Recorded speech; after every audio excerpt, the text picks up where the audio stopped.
Yes, good morning, good evening, good afternoon, from wherever you're watching us from. I usually say that because we have people who are watching us from uh, China. So if it is 2 here, then we have those who are watching us maybe in New Zealand. If it is 2 here, it is in the morning there. Well, okay. Yeah, so someone told me, oh, ogenda nogamba good morning. Actually, guy ali America.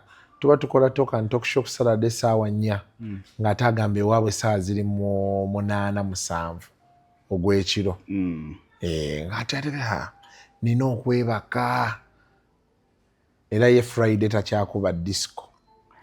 Ekiro wabeera alinze talk and talk show kutandika kulaba bw'atambuza kintu. Anyway, ugamba otya sewo? Obulamu buli butya? Urologist. Nina nno urologist gwe nalabye ayogera. Musajja muzeeyi yali w'emulaga eyo yabadde agamba nti bano abatambula nga bayita mu malwaliro bayinspectinga babuuza abantu waaki tubatuma eddagala okuva ebweru aga gavumenti ng'agamba ye yadde agamba bakita DJ waliwo equipment bagitoba DJ ya mitwalo aga kalabika kagundi kakuteeka mu kwisa musulo kati oluusi mbuweesanga nga bakeetaaga naye nga gavumenti teyakaleeta ate kabbeeyi kati n'agamba mutusangawo ye muntu owokubiri gwe n'alabye urologist gwasooka kati yayogedde urologist n'enkujjukira awo bonna bakama bange era bewatusomesa yagambye abadde he has been doing that over for 30 years.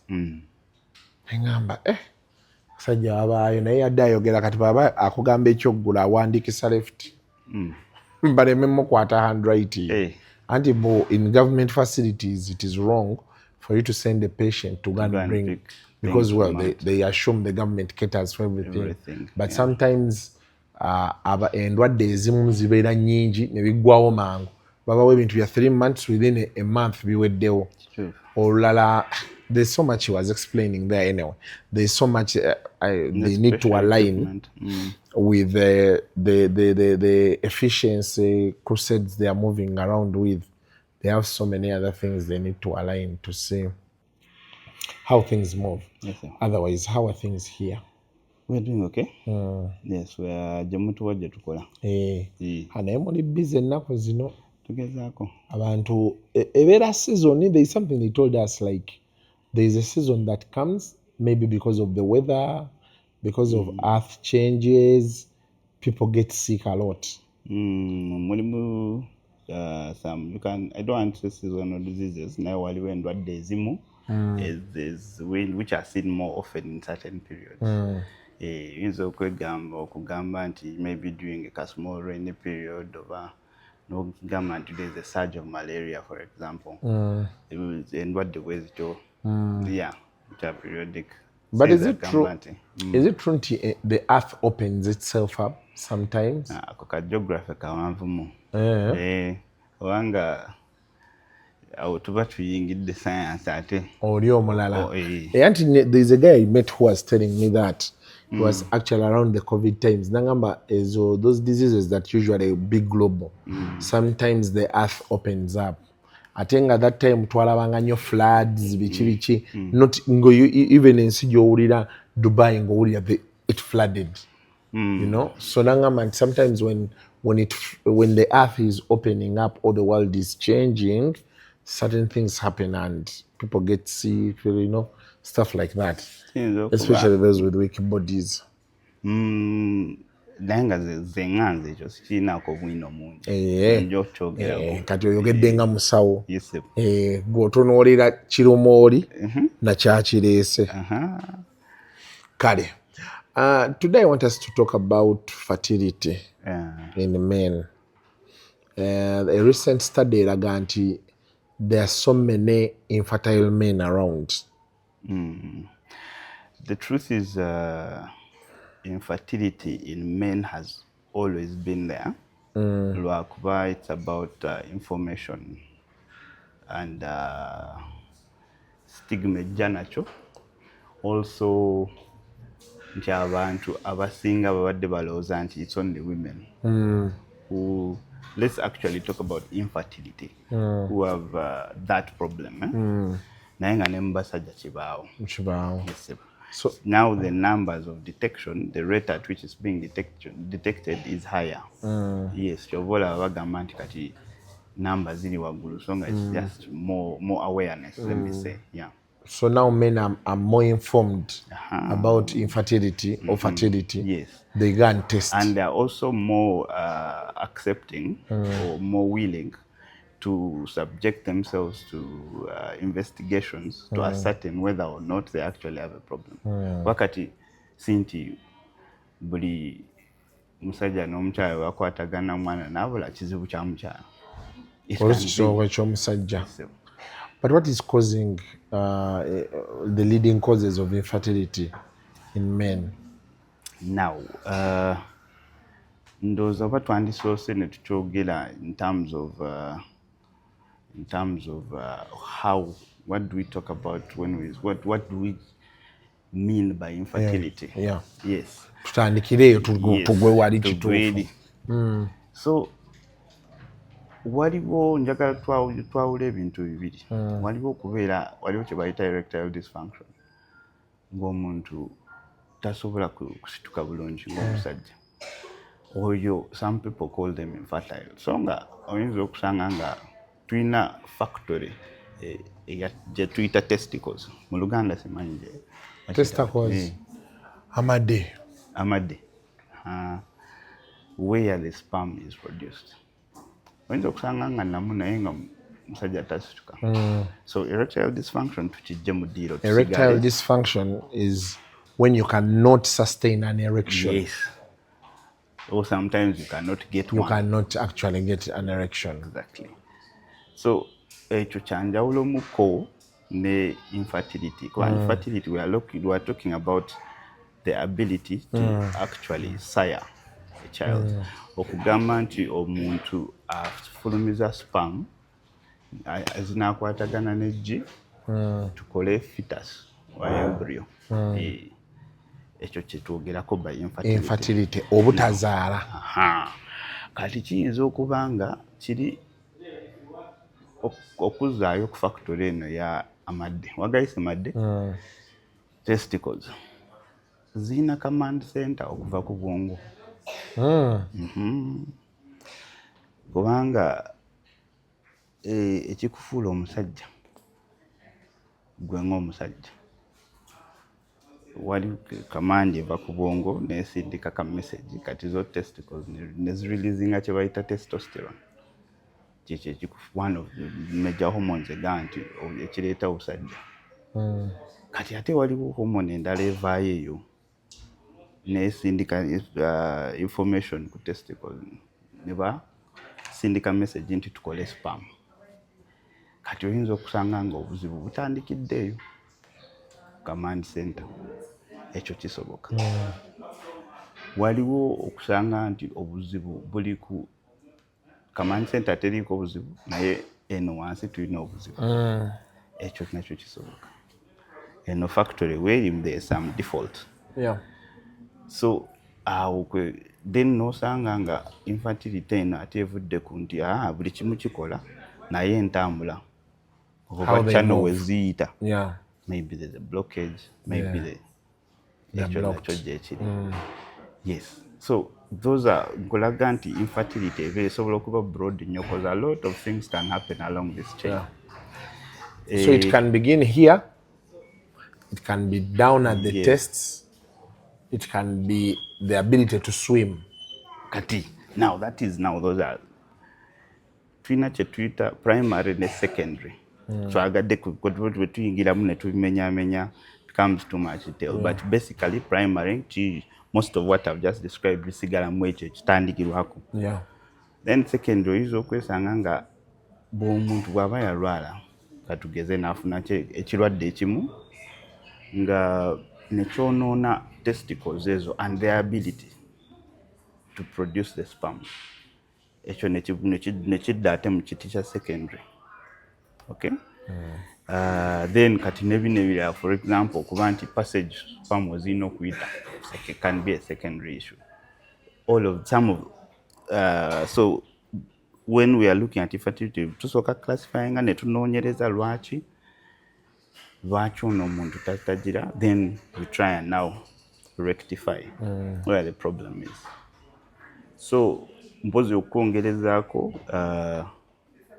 how do we check, tumanya tutya kati omuntu bw'ojja n'ogamba nti omwana abuze, ga nti mwegatta bulungi nti ye oluusi omuntu ayinza oga nze nkola safaari omukyala mulaba mulumu omwezi. That alone can be a cause. N'ogamba nti, so it's not really that somebody is infertile, naye olw'okuba the frequency with which bwe buli obuzibu. So getting pregnant also requires frequency. Yes. It's not just a one. No, it can be. It can be. A lot of times that it's a one-off. Yes. But for some people for couples, those are the basics you have to ascertain. Oyinza okusanga nga omuntu ali kumpi kufuna period enkya nga ne mwegatta leero, they will change the kid. So that is what I mean by frequency. Then nodda ku birala bw'ova ku ekyo ogaa nti okay, ekyo kibaddewo, kati tutunulire ono omuntu ddala sperms we ziri oba nedda. There are people and they don't have sperms. Low sperm count. Yes. Those are all the subcategories bye mbadde nkubuulirako. Nti oli ayinza okuba nga aproducinga naye nga ntini. Ayinza okuba nga kye bayita okumala ejaculation, naye nga amala temuli content ali awo tangible nti ajja kufunyisa omuntu olubuto. Ekyo nakyo gye kiri. So we assess the quality of the sperm, the volume, of the semen, the volume, mulimu sperm meka zitambula bulungi, ebyo byonna tubitunuulira. Ekyo kati tuva ku ekyo ne tugamba nti okay, okusinziira ku bye tulabye kuno tunoonyereze, tutandikire eno ku bwongo, tudde wansi, twetaaga kutunulira mu tube munda. We have to go now through all those. Ne tulyoka tugamba nti okay, oyinza okuba nga obuzibu buli wano, oyinza okuba nga obuzibu buli wano, tuyinza okukola kino na kino. You conclude. So now does that take us to the causes? Yes. Now, so omuntu katutandikire n'ekyengulu, oyinza okuba ng'omuntu alinamu katugeze production ja hormone gye nakugambye, which can be secondary to a lot of other issues, nga tasindika message eyo. That's a cause. So nosanga ngeno teri sperm. It can be nti waneeno nga example gye nakuwadde, omuntu yalwalako ensigo ki ne zifa, sperm neyononeka. Oba long illnesses. Kati waliwo kye bayitanga okitis ezimu nezonoona ensigo, okitis like omuntu gino baziyita batya, mumps. Sometimes they can affect the testicles. Oh really? Yes. So it's a mumps okitis. Kati bwekiba tekijjanjabiddwa bulungi, it can end up in omuntu they regress. That can be a cause. So ngezaako okulaga nti causes, kati nakuyisiza mu channel zino, ne causes will also follow the channel that we discussed earlier. We could take a mitendera ja primary ne secondary. Yes. Sati okugimenyaamenyamu all of them wano tuyinza obutabiyitamu byonna, naye omuntu bw'abazze kati mulimu gwange kuli kunoonyereza nti lwaki bajja ku TMR one. Yes, one of the then you begin investigating. So you said some illnesses. Does stress factor in? Now that is it would, on the grand scheme of things, let me just go a bit more general. Stress can affect things more like your sex life, but if indeed the biology of the sperm making is normal, it should stay well. It should stay fine.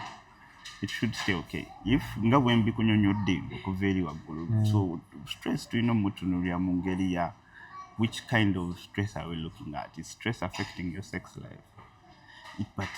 Stress is more we talk about stress more in diseases like hypertension, diabetes, NCDs. When it comes to fertility, I am yet to find evidence on that. But although generally you want to avoid stress. Yes. Does sitting a lot also contribute? No. There are people who have said, like truck drivers, they sit a lot. Twogedde ku kintu okay, first of all, to answer your question, truck drivers have children. Yes, they and do. a lot of them along their passages, some of them, right? So as an occupation, truck driving should not affect your fertility. No. However, there are certain issues katinga bwe twayogeddeko ne tugamba nti ebimu biri secondary. Waliwo ebintu bye bayita varicose veins, for example. Abantu n'asanga nga alina engeri gy'alumizibwamu wansi oba mu nsigo oba ki naye nga tategeera bamugamba UTI, but it's not there.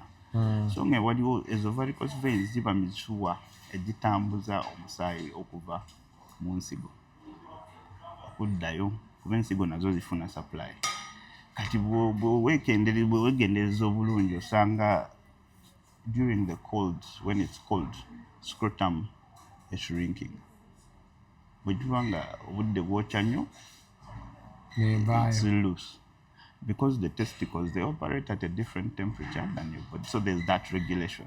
Kati guno omusaayi bwe guba tegutambula bulungi, gusobola okuleeta over time dysfunction mweno factory gye twasookeddeko okwogera eya testicles. So ekyo nkireese olw'okuba abantu abamu bagamba nti ziva kutuula nnyo, ziva mu kwemira nnyo, but that is something that is actually underlooked a lot of the time. Naye nga kyekiri. Then there is a story we are hearing a lot these days, alcohol. Wow. Now, ekyo tulina okukireetamu mu mitendera gya njawulo. Ojjukira kali ke twayogedde nti gwe ng'omusajja waliwo hormone gye bayita testosterone. Alcohol has an interesting relationship with that hormone, testosterone. It can affect the levels. But in and of itself, okuleetawo obuzibu mu function, it is a combination of factors. Once again, which I wouldn't want to go into breaking down now. But yes, to put together with other things, marijuana, put together alcohol, cigarette smoking, these all they will have an effect. They'll have an effect, yeah. So what is the best way to protect ourselves? Kati era nga wetwogedde ekimu ku byo is avoidance of certain illicit substances. Let's say it like that. Then ekirala bw'oba nga you have abasajja nga you get testicular ntigo zinnuma, pains which you don't understand. Another problem that abasajja gye balina nti we don't usually want to go to hospital to do tests. Yes. Bw'oba nga oli ne mukyala wo mumaze akabanga ate omwana aganye, it is prudent for both to go for investigation. Omukyala bw'abanga bamukebedde nga they say tewali buzibu, and then the man should definitely go to hospital ajje tumukebere tumubuulire nti waliwo kino kiri bulungi oba waliwo ekitali kirungi wano. Are there any foods people can eat? Because they've told us stuff like cashew nuts, mulondo, they help with sperm production, and Katinge ebintu nga mulondo, most people talk about them with relation to the first topic, which is what I wanted to erectile dysfunction. Yeah, but they have said mulondo also helps in sperm production. It is, no, we are looking at, okay. Mulondo essentially is unmeasured quantities of ginseng, which is the extract really. But we are looking at supporting the health the supporting health of the sperm. But at the base of the biology, believe in us also kuwulira ebibiri nti factory ne command center birina okuba nga bikulu nnyo bikola ki bialigninga kati bino ebirala bijja in support. So cashew nuts muyinako bwino nti agimusa oba tagimusa, but there are certain ingredients that tuyina sijja kwogera products kubanga siri wano ku marketinga naye there are some products tuyinza okukozesa okusupportinga sperm health. Yes. Oh, wow. Production. So people who want those products, more information on that, you can come to TMR Hospital. Yes, so one-on-one it's a very wide topic. It's very wide. We've tried to break it down, and abantu bagamba muve nnyo ku chat GP okwebuuza kino ne kiri oba kyaliwo mubuuzayo waye bangambye kino. It is always advisable you come and see the doctor, have these discussions. Like he has said, sometimes you need to be in the right state and you're not, and sometimes it's the weather, because you've said ziddayo now but didn't you specifically in relation to how they function? Yes. Nkirese mu kiti kya giri emiswa gye nakugamba nti bwe giba tegitambula musayi bulungi, for example, oba tokkiriza factory y'okukola bulungi, it can affect over time. Yeah. That was the angle in which I so basically male fertility is not a one cause issue. No. There are so many. There are multiple. So that's why you advise to do tests. Kati buli omu ekiremeseza oli tekijja kuba kyekimu nno. Kubanga bwe tugamba nti musujja gwa nsiri cause eba nsiri naye era ne musujja gulimu ebika, but still at least they can narrow. You're sure? Yes. That malaria is caused by this mosquito, and this is how we treat it. This time this is. Okay. So kati eno nayo obeera ogenda n'ojjayo n'ogaa nti kino kyandibanga kivudde ku kino. Bw'abanga mwami ngwe sirowooza nti oli mu kiti ekyo. Anyway, you can download the TMR Golden Living app. Drop your questions there. The doctor will be able to answer them. But even here in the comment section, take a car. Webibuuza by'oyagala okubuuza. Omusawo ajja kuba asobola okubeera nga ate abikuddamu. But better still, for the men out there, pass by here, TMR Golden Living. Yes, sir. Ojja olabe urologist waffe wano akuyitiremu, tests zikolebwe, ove ku guesswork. Otegeere kyekigenda. Because most of these conditions are reversible. We can actually. There's lots of people who have had difficulties. Ngalowooza nti ali bulungi najja ne bamukebera nosanga nga it is something that is very solvable. So abasajja obanga obuzibu obuli jangu tukulabe, jangu twogere, tulabe ekigenda mu maaso. Kale. So that is us today. We thank you for your time. Thank you, Sipo. And we shall be coming back next week with another edition of Speak to the Doctor from TMR Golden Living Specialized Hospital, Wano Enaria. For now, bye.